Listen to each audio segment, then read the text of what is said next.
Hello, this is my Unit 4 reassessment. So starting off with 11.1, we're talking about cell communication. So cell communication is really what's going to drive this whole unit, and it's super important to figure out the fundamentals and the basics from the beginning. So starting off, so we know the process. In cell communication, we go signal reception to signal transduction to cellular response.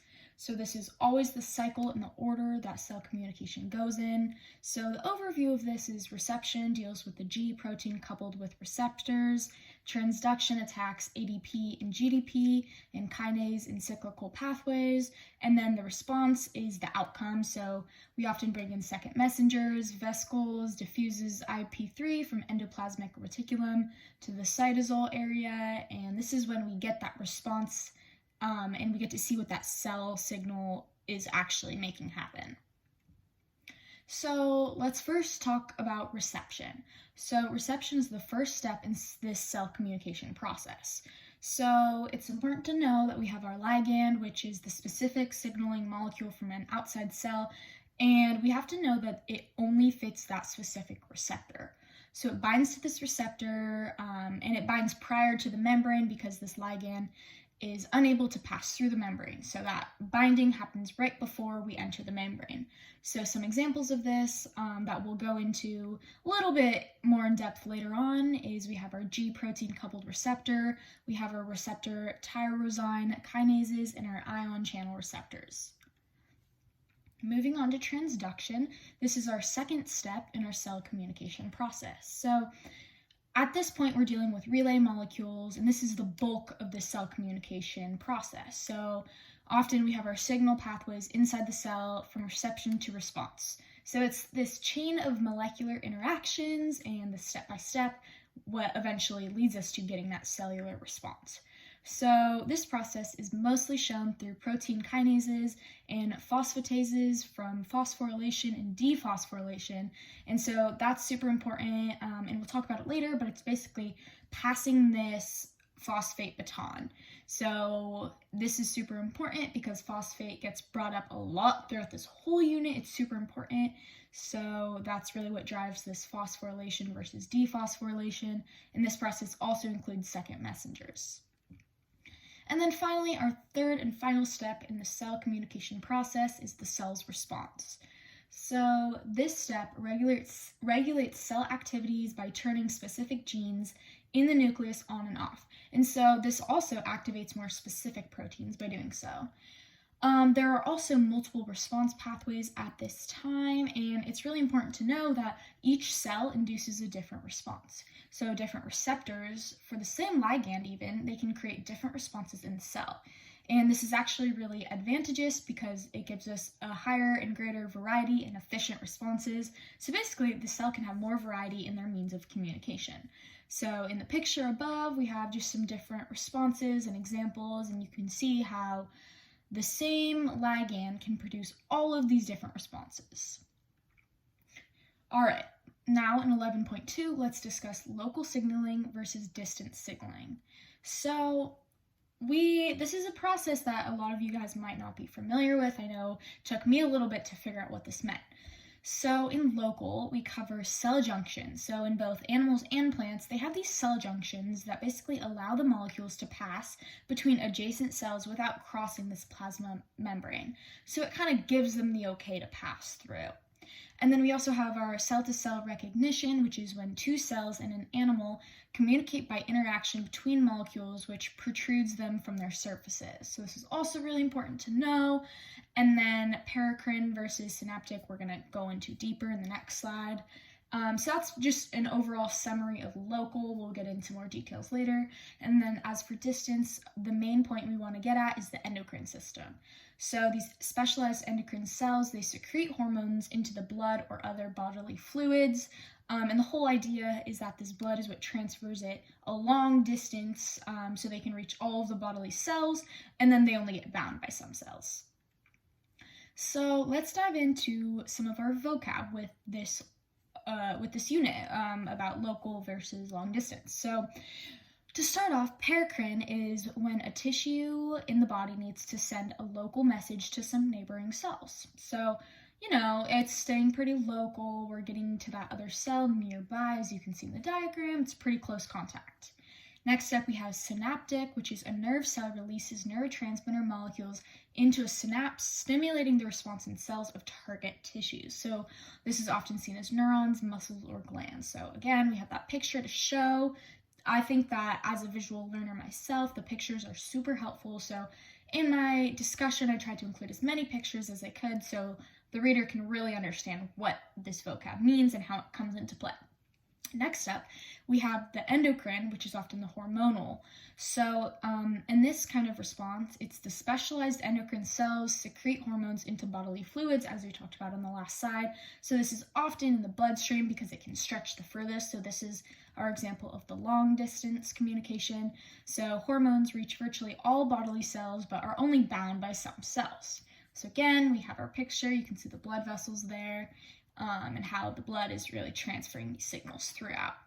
And then we also have our neuroendocrine, which neurohormones diffuse into the bloodstream and trigger responses in target cells anywhere in the body. So there's another example, and we can see how that leads to our cellular response. And then finally, autocrine is secreted molecules diffuse locally and trigger a response in the cells that secrete them. So then finally, another picture down at the bottom.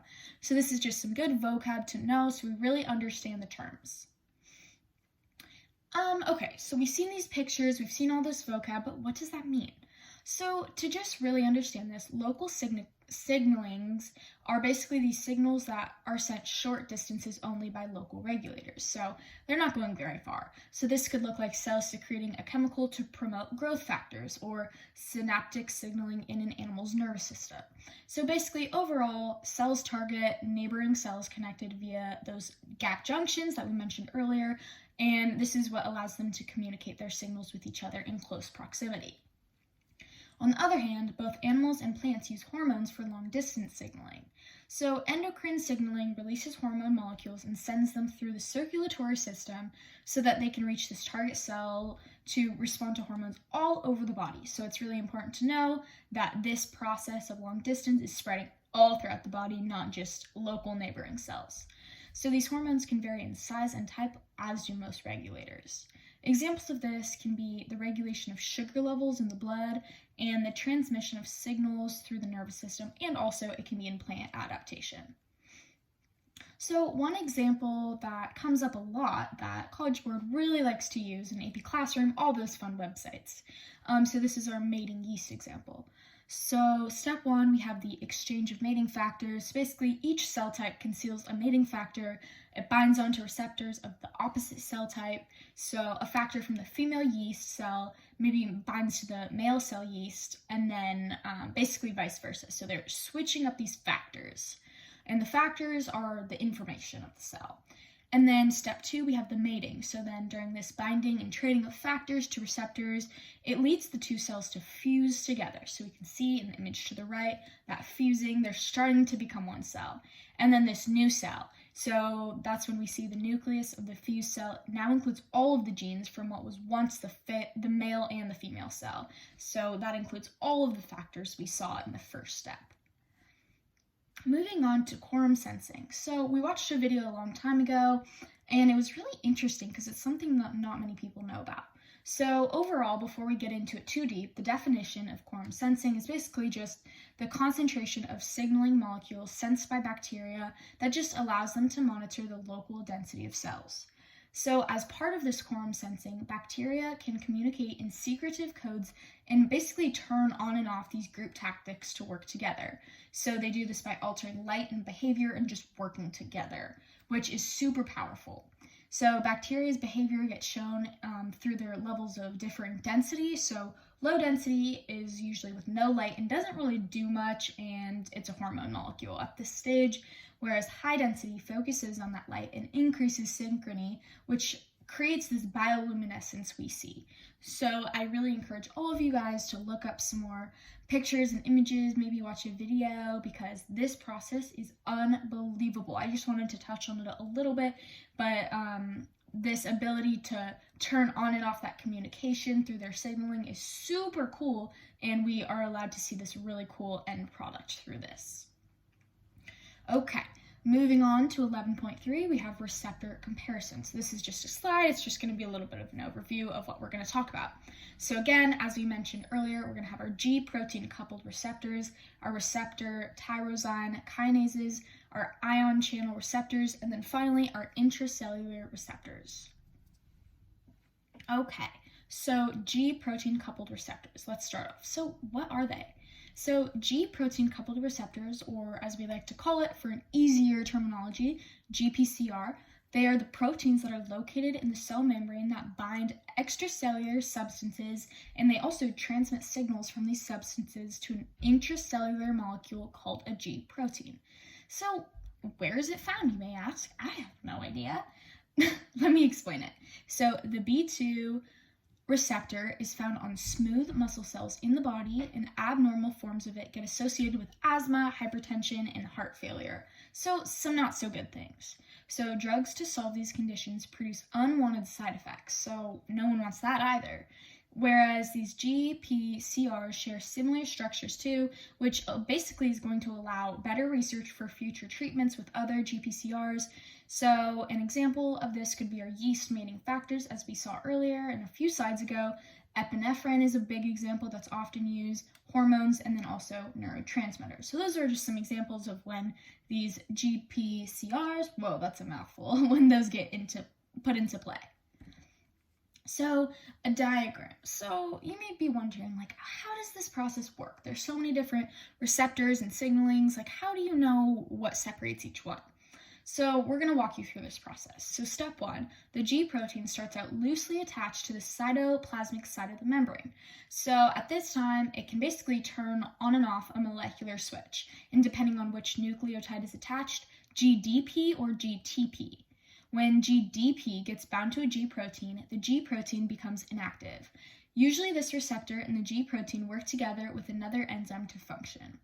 And then moving on to step 2, after the signaling molecule binds to the extracellular side of the receptor activates and changes its shape. So this cytoplasmic side binds to an inactive G protein and causes the switch from a GTP to a GDP. So all in all, that really just is displacing that G protein.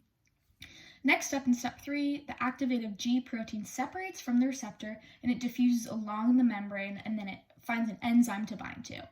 Basically, this induces a cellular response, and then once again inactive, the G protein leaves this enzyme and then it goes back to its original state. And now the G protein is free, the pathway shuts down, and then the signal molecule goes away as well. Okay, next up we have our receptor tyrosine kinases. So these belong to a group of plasma membrane receptors that are characterized by having enzymatic activity.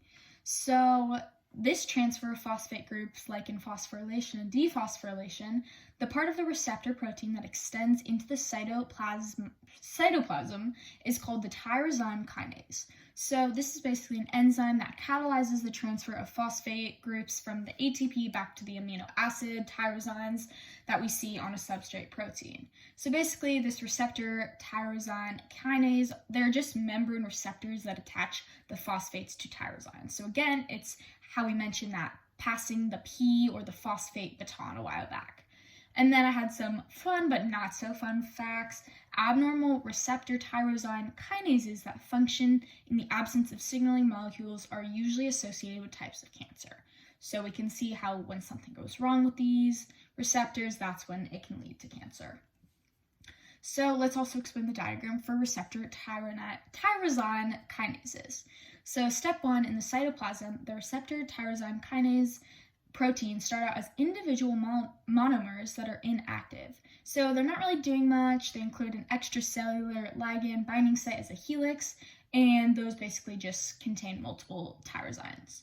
So moving on, we have the signaling molecule, which binds to the receptors and causes these receptor monomers to basically mingle. So it pushes them together, forces them to talk, be friends, forming a complex called a dimer. So then this dimerization in step 3 activates the tyrosine kinase region of each monomer, and they add a phosphate, passing the P baton again, from an ATP molecule to a tyrosine on the tail of the opposite monomer. So this process includes the change of 6 ATP into 6 ADP, which really ultimately allows it to become a fully activated receptor tyrosine kinase instead of not really being able to do much, being inactive. So then once it gets activated, this receptor gets recognized by specific relay proteins inside of the cell, and that causes structural changes to these bound proteins. So each activated protein triggers a transduction pathway, and that is what leads us to our step 3 of cell communication, the cellular response. Moving on, we have ion channel receptors. So this is when a ligand-gated ion channel is a type of a membrane receptor that can become a gate when this receptor changes shape. So when it opens, ions such as Na+ or Ca2+ are let through, or blocked. And so this is really important in the nervous system, and it's crucial in sending electrical signals throughout nerve cells. Again, to show that diagram, this process starts out with the ligand-gated ion channel receptor, and it has a closed gate for now. However, once that ligand binds to the receptor, the gate opens, and then it lets only specific ions through the channel. So this changes the concentration of the ions inside of the cell versus outside of the cell pretty rapidly, and this can alter the acidity and diffusion in the cell later on. And so this active opening can affect the activity of the cell in some sort of way. So the ligand then separates from the receptor, the gate closes, and then no more ions can enter the cell. So it's definitely a temporary thing to let those ions through. And then finally, for receptors, we have intracellular receptors. So at this point, these receptor proteins are found in the cytoplasm or the nucleus of target cells. A chemical messenger is needed to pass through the target cell's plasma membrane, but only the hydrophobic or really small signaling molecules can cross this hydrophobic interior of the membrane. So another chemical signaling molecule that has an intracellular receptor is nitric oxide because of its very small molecules. So those molecules can fit through the membrane phospholipids because they're so small. So to walk through this process, step 1, the steroid testosterone passes through the plasma membrane, and then it binds to a receptor protein in the cytoplasm and becomes activated. So at this time, the hormone receptor complex enters the nucleus, binding to the specific genes. This protein then acts as a transcription factor, and it stimulates the transcription of the gene into mRNA. And then finally, we get this mRNA that gets translated into a specific protein. So this is a simple diffusion process, and we can see how it just moves from one thing to another, and then we get that specific protein at the end. Okay, moving on, we have 11.4, transduction pathway comparison. So the protein kinase transfers this phosphate from ATP to a protein. So in simpler terms, just so we find out what that really means, a kinase adds a phosphate, whereas a phosphatase takes a phosphate away. So basically, kinase phosphorylates by adding the P, and phosphatase dephosphorylates, removing the P, freeing it up for the next kinase. I know it's kind of a mouthful, but bear with me. So this is a continuous process that is always reoccurring. So to start off with transduction pathways, let's discuss cyclic AMP. I included a little color key so we can see those ideas of the cell communication process spread throughout. So we have our green is the steps of reception, our blue is the steps of transduction, and then finally our pink is that cell's response that we get, just so you can really see how the cyclic AMP process works. So it's important to know that it's made from ATP. So in a G protein signaling pathway, CAMP acts as a second messenger. So let's just walk through this pathway. So step 1, the first messenger, so it's often epinephrine, that's our most common example. So it binds to this G protein coupled receptor that we already talked about earlier, and it activates it. So then activating this GPCR binds to the G protein, and it gets bound to this GTP energy, which now is what activates the G protein. So then moving on to our steps of transduction, we have our activative G protein and GTP energy, which binds to the adenyl cyclase, and the GTP gets hydrolyzed, which activates that adenyl cyclase.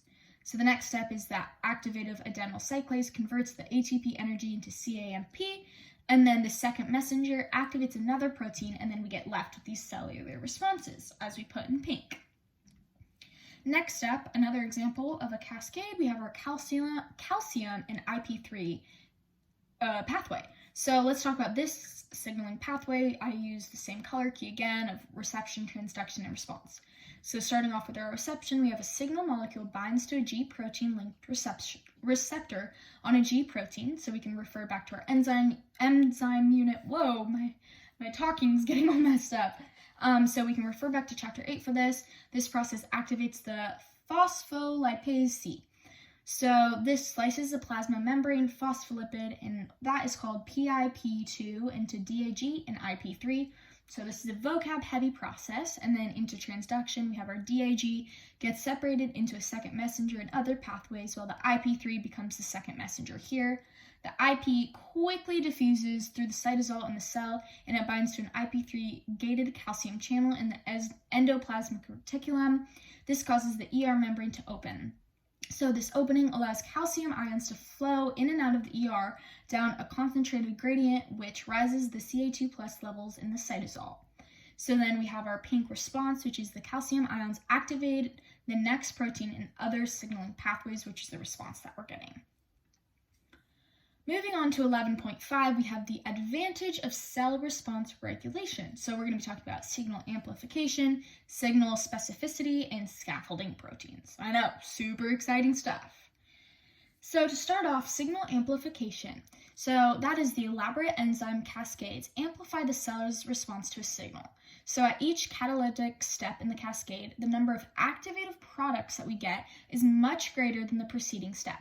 So I'll include an image basically in this transduction stage in figure 11.16 as it is in our textbook. The inactive G protein transforms into active adenyl cyclase and then the cyclic AMP. So from this, in our example, we can see that the number of molecules activated continues to increase. So we start out with our 10 to the 2 molecules, then 10 to the 4, 10 to the 5th, 10 to the 6th, and then in the stage of the cell's response, it's finally all the way up at 10 to the 8 molecules. So this progression shows us that the number of activative proteins is increasing at each step, or in other words, amplifying. Signal specificity. So different kinds of cells turn on different sets of genes as they have different collectives of proteins. So we can see this working through the different cells in the different pathways of cell responses that include shared or common molecules.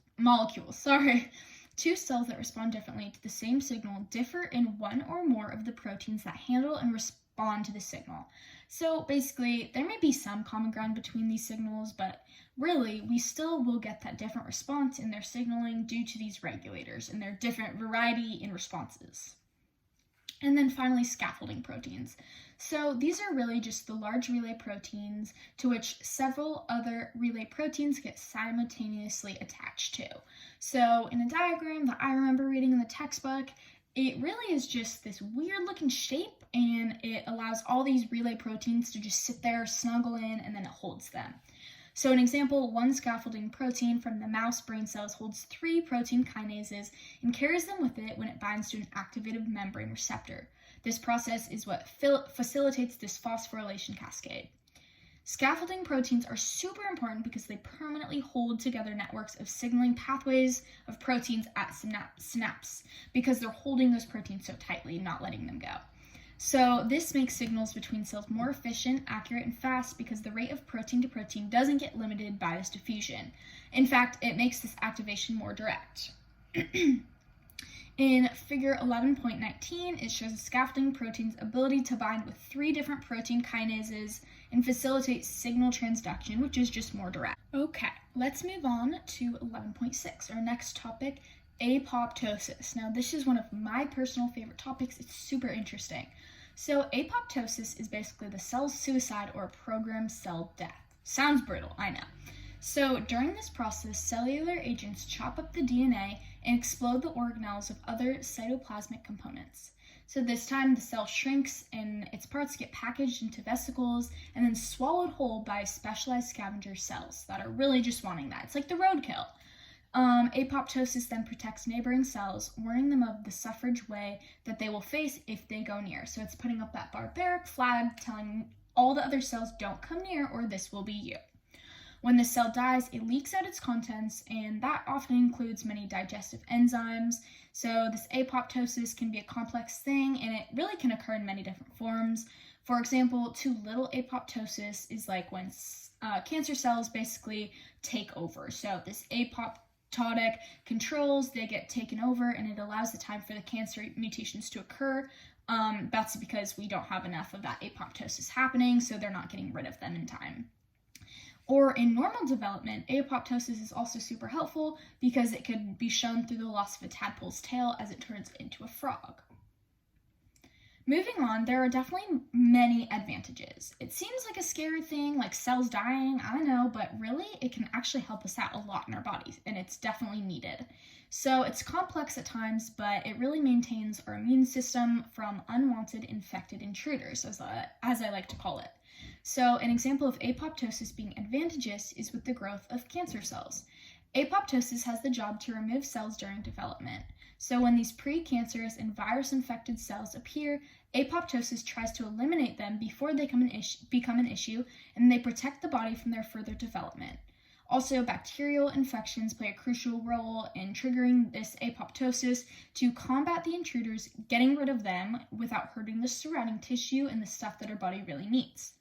So connecting it back to cell communication, 11.1, this extrinsic apoptosis activated by the binding of ligands to death receptors induces the cell's response by shrinking its nucleus. So basically, to sum up, apoptosis allows the body to experience normal growth that it's supposed to, fight off viruses and cancer, and protect the body's immune system. So it's super helpful and needed. Talking about negative feedback now. So this is a super interesting topic to me as well. It's basically, we follow this negative feedback loop in our bodies, and that's when a stimulus goes in one direction, and then the response is the opposite direction back, bringing our body back to that equilibrium or homeostasis, as we like to call it as well. So our image to the right, we can see this is the cycle, and yeah, this is what we like to call negative feedback. So I thought of this example myself, and I thought it really does a fun job of walking you through each step. So to start off, we have our stress. So Spider-Man's body temperature gets too high when he's fighting the Green Goblin. His sensors are the next step. So at this time, his hypothalamus detects this high blood temperature in his body, and the controller, which is the next step, his hypothalamus sends a message to his sweat glands, and then in response, his sweat glands then produce sweat. So the effect, his temperatures lower back down to normal, allowing him to cool off and return to fighting this evil villain. So I just thought that was a fun example to show how his Spider-Man's body was too hot, and then his body naturally did this negative feedback loop, and it brought him down back to normal, finding that equilibrium again.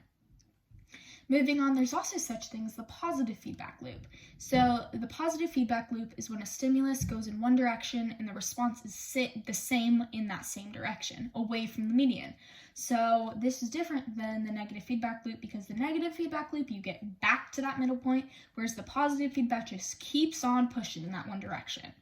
So I have another image. This is the most primal example of a positive feedback loop. And so it shows the process that occurs before the baby gets born. So at this time, the mother experiences contractions which push the baby towards the cervix so that the baby can be conceived. So when a mother experiences these contractions, they're often painful and increasing, fitting the positive feedback loop because the response continues to push further away from the median, and the woman's body does not reach homeostasis again until the baby gets born. So we have each individual step here. We can see how every single step is pushing that baby out, because it wants to push those contractions, getting the baby out, and that's how we know it's positive feedback. All right, so next topic, the nervous system. This is a huge topic. I just wanted to touch on some little things here that I thought were most important. So this process of the nervous system involves many different jobs because it really allows the body's systems to work properly and efficiently, so it's super crucial. So starting off with a neuron, the structure that they take are very helpful because this long neuron is able to quickly and efficiently send out electrical messages along its axon. So that's good to just know some good vocab of what a neuron really is. Also, another vocab term is our refractory period of action potential. So when a new action potential cannot be made because the new membrane is so polarized. So we're going to touch on action potential a ton more. I just wanted to get that vocab word out there so we understand the next step I'm going to explain. So next off, we're going to explain that vocab term, as I said just now. So the steps that action potential follows. So starting with step 1, the neuron receives stimulus at resting potential. Step 2, this allows the Na plus channels to open at the threshold of excitation. So all these neurons are getting super excited. And then step 3, Na channels then close at peak action potential, giving room for the K plus channels to open. And then at this time, Na plus basically wants to rush into the cell because it gets so excited about this differing electrical gradient because it has an uneven inside and outside charge. So cells really like those differences, so that's why the Na plus gets so excited. There's differing on one side of the cell versus the other. And then it also gets super excited about the chemical gradient because uneven concentration inside versus outside the cell. We again have that versus situation, so that's really what drives this action potential progress and what makes it so fast because it wants to just rush in because it's so excited. Picture it like you just found out you got free concert tickets to Morgan Wallen. You want to just rush in, or Katy Perry, Taylor Swift, whoever you like. You want to rush in, you want to get there as quickly as you can. So then step 4, during the repolarization transition into hyperpolarization, this refractory period of the membrane cannot fire. So that's what the refractory period of action potential, that vocab word I described earlier, that's where that comes into play. And finally, step 5, the Na plus / K plus, so that ATP is restored back to resting potential. So I wanted to just explain the potentials in my own words because this was a unit that I really struggled with a lot at the beginning. It was hard for me to separate the two. So after doing a bunch of research on my own, I found 2 different sides of each, which really allowed me to figure out their true meaning and what they do. So we're going to first talk about resting potential. So I have an image here to show the pump.